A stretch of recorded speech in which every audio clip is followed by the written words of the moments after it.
Bago tayo po, maaari ko ba tawagin si Hazel upang pamagaan tayo sa ating panalangin ngayong hapon?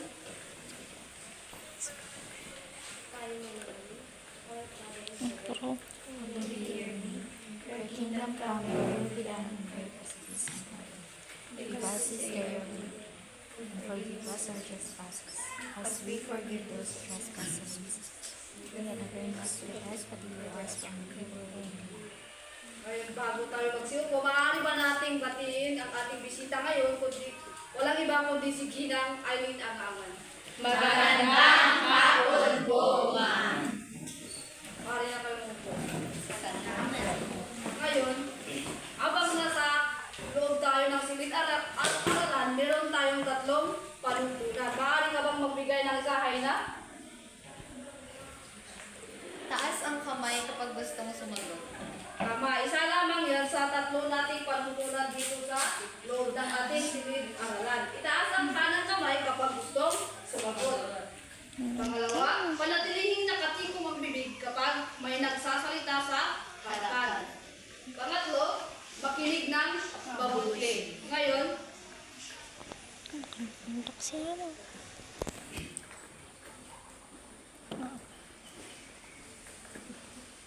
ngayon, bago tayo dumako sa bago nating pag-aaralan ngayong araw, magkakaroon muna tayo ng balik-aral.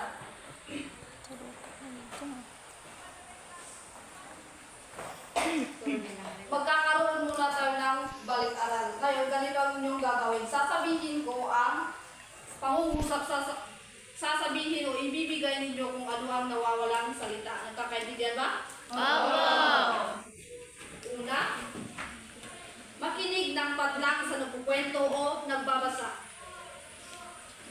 Hazel? Mabuti, ma'am. Tama. Makinig ng mabuti sa nagkukwento o nagbabasa para mas madaling nating maintindihan kung ano ang kanyang ikinukwento. Pangalawa, magsulat ng patlang impormasyon mula sa napakinggan. Andrea? Maayos, ma'am. Maayos nga ba? Tingnan natin. Magsulat ng mahalagang impormasyon mula sa napakinggang kwento. Pangatlo, patlang mabuti ang sinabi ng mambabasa. Yes, ay na? Unawain. Tama. Unawain mabuti ang sinabi ng mambabasa. Nakakangayat nga yaban. Dahil kapag nagtanong siya ay man, isasagot kayo. Pang-apat ay isinusulat ang mga patlang sa napakinggan. Sinusulat. Bring ka? Tama, isulat ang mga reaksyon sa napakinggang kwento dahil hindi nyo alam kapag sinabi niyang masakit pero nakangiti.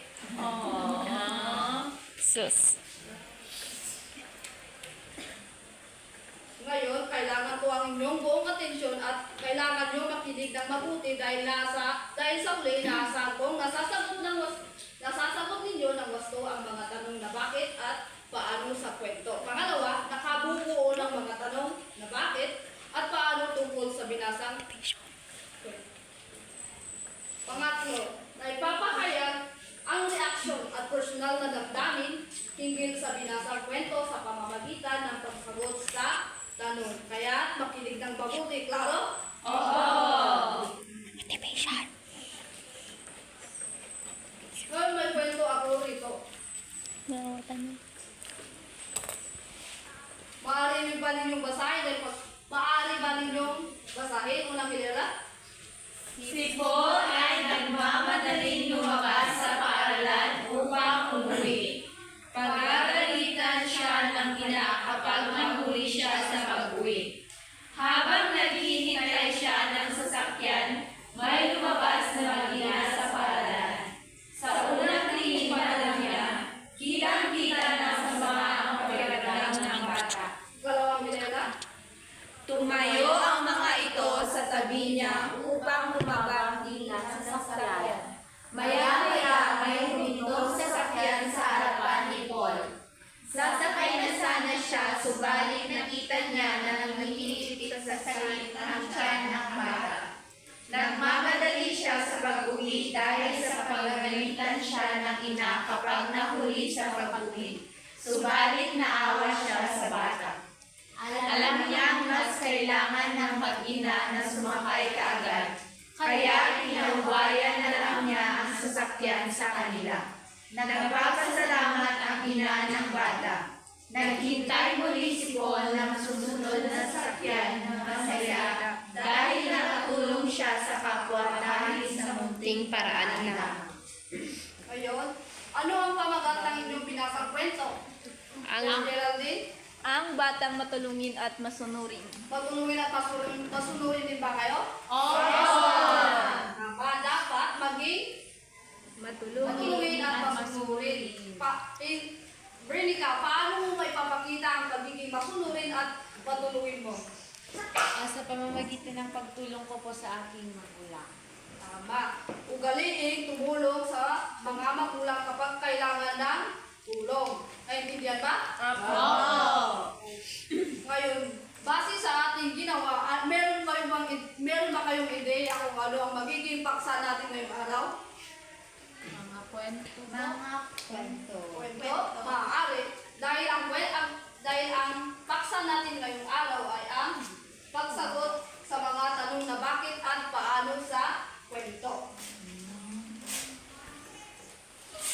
Ngayon, may ideya ba kayo kung paano sagutin ang tanong na bakit?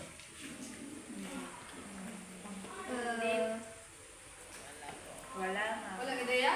Wala po. Pakibasa, Ashley? Bakit? Humihingi ng sagot o dahilan. Karaniwang nagsisimula sa kasi, dahil o dahil sa. Bakit humihingi ng sagot o dahilan kung bakit nangyari ang isang Bagay. o pangyayari. oo, tama. Halimbawa, bakit nagmamadali si Paul na umuwi? Dahil Dahil siya ng kanyang ina. kapag nahuli sa. Sabay-sabay.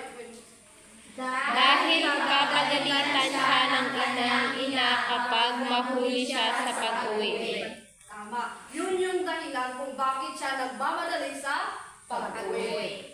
Ngayon, bakit masaya si Paul? Ano sa tingin nyo? Dahil nakatulong siya sa kanyang kapwa.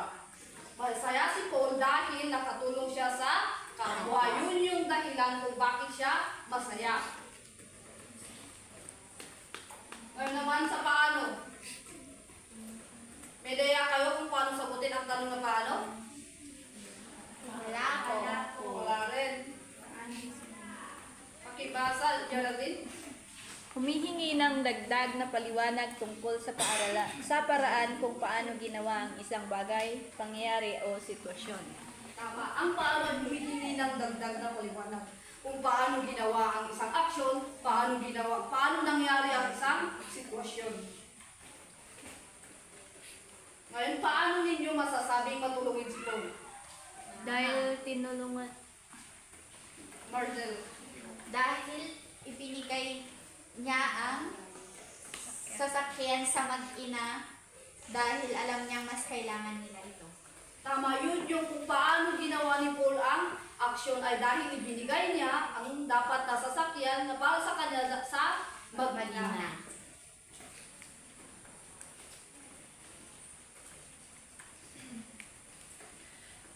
Pangalawang kwento, maaari bang basahin? Mergy. Virgie. Ulirang lubos si Dennis. Binigyan siya ng pera ng kanyang ina upang gamiting puhunan.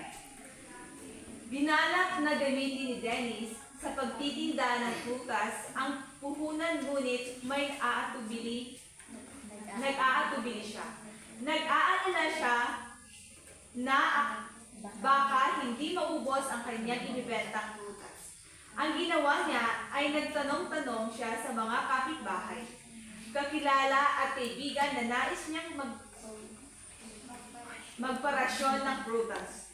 Sa bandang huli, nang nagpasya na rin siyang magtinda. Ngayon, bakit kaya nag-aalala si Dennis? Rosemary.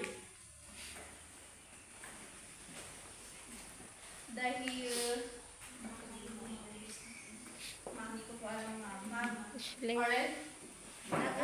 Nag-aalala siya dahil na baka hindi maubos ang kanyang ibebentang prutas. Tama. Nag-aalala si Dennis dahil baka yun yung hindi maubos ang kanyang panindang prutas. Yun yung dahilan kung bakit siya nag-aalala. Ngayon, paano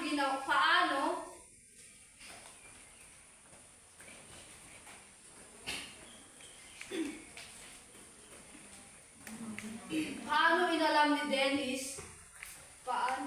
ni Dennis na maubos ang kanyang mga panindang prutas? Andrea? Nagtanong-tanong siya sa kanyang mga kapitbahay, kakilala at kaibigan kung nais nilang magparasyon ng prutas, ma'am. Tama. Yun yung aksyon. Yun yung aksyon na ginawa niya upang maubos ang kanyang mga panindang prutas. Ngayon, para sa inyong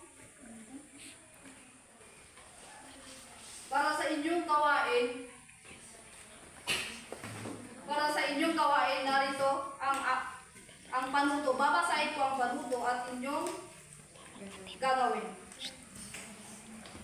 Bumuo ng tanong na bakit at paano tungkol sa binasang kwento. Nagkakaintindihan ba? Opo. Narito ang pamantayan sa paggawa ng tanong. Una ay unang kategorya, kaugnayan ng tanong. Napakahusay, 4 na puntos. Ang tanong ay lubos na may kaugnayan sa mga pangunahing ideya at tema ng kwento. Mahusay, 3 puntos. Ang tanong ay may kaugnayan sa mga pangunahing ideya ng kwento. Katamtaman, 2 puntos. Ang tanong ay may bahagyang kaugnayan sa mga pangunahing ideya ng kwento. Kailangan pagbutihin 1 puntos. Ang tanong ay hindi gaano may kaugnayan o wala sa paksa ng kwento. Excuse me.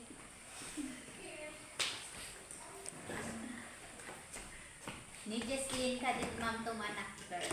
Ang pala kong misbo.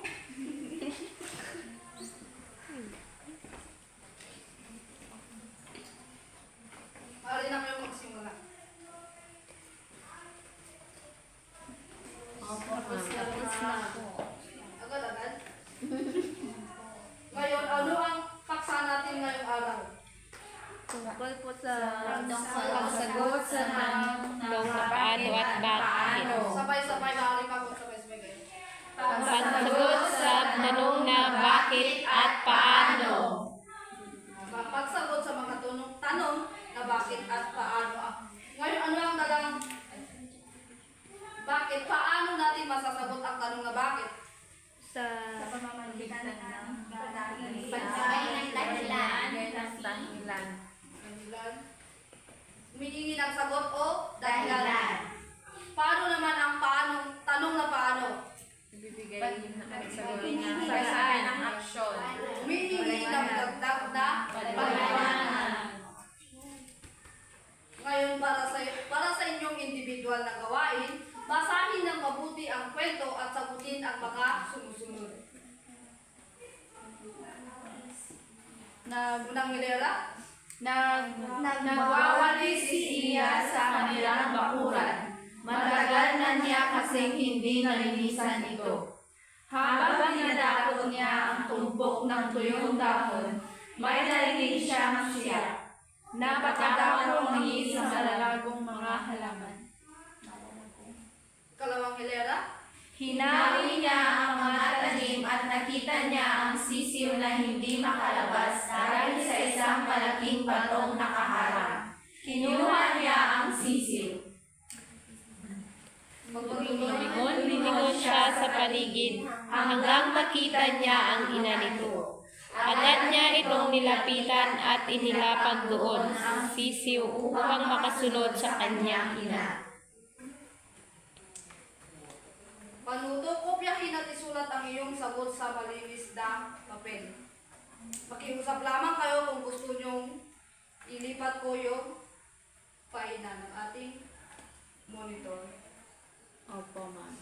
Kapaintindihan ba? Opo. Kopyahin mo na. Kopya po.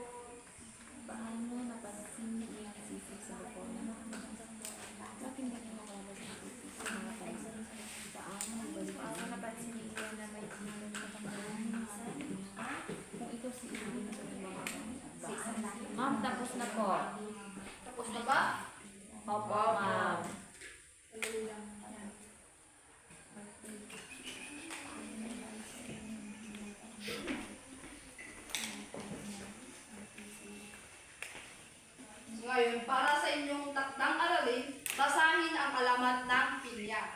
upang masagutan ninyo ang mga sumusunod na mga katanungan. Ilagay ito sa inyong sampung papel. Alamat ni Pinya, ma'am. O Teresa, basahin ang alamat ng pinya upang masagutan ninyo ang mga sumusunod na mga kasagutan. Opo, alamat na. Ma'am, pangansaran me. Isang buong papel guys. Ma'am, hindi nakikita. Geraldine. Ma'am Leonie Brenica. Tapos